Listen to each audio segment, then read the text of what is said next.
الحمد لله رب العالمين، والصلاة والسلام على نبينا محمد سيد المرسلين وعلى آله وأصحابه أجمعين.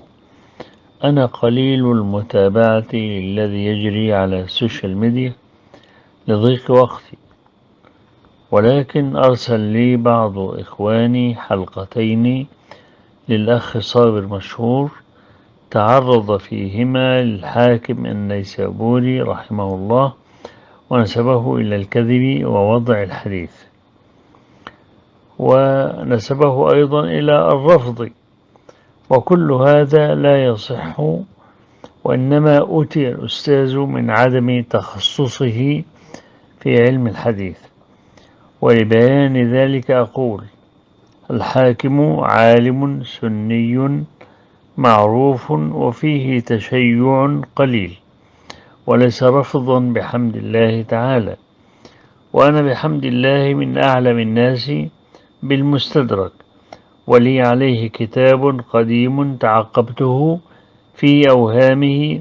وقد صرح أهل العلم قبلنا أن الحاكم رحمه الله جمع كتابه في آخر عمره، يعني تقريبا وهو سن 52 سنة، وبدأ يملي هذا الكتاب على فترات بعدما اعترى حفظه تغير، واستمر في إملاء كتابه إلى قبل وفاته بسنتين، ثم أدركته الوفاة ولم يتمكن من تنقيح كتابه ولا مراجعته. وقد ذكر الحافظ ابن حجر رحمه الله أنه وجد في نصف الجزء الثاني من أصل الكتاب، اللي هو مؤلف من 6 أجزاء، عبارة: إلى هنا انتهى إملاء الحاكم، وبعد ذلك لا يروى بقية الكتاب إلا بطريق الإجازة. فأكثر من نصف الكتاب تقريبا لم ينقحه الحاكم، إنما كان يتبع طريقة المحدثين: إذا كتبت فقمش، وإذا حدثت ففتش.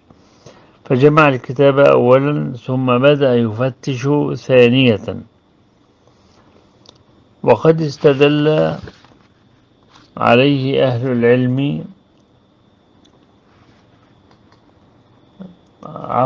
وقد استدرك عليه أهل العلم بعده أغلاطه ونسبوه إلى الغلط في تحقيق شرط الشيخين، ولكن لم يتعرض له أحد من أهل العلم بتكذيب ولا إلى رفض، بل نسبوه إلى التشيع وليس إلى الرفض.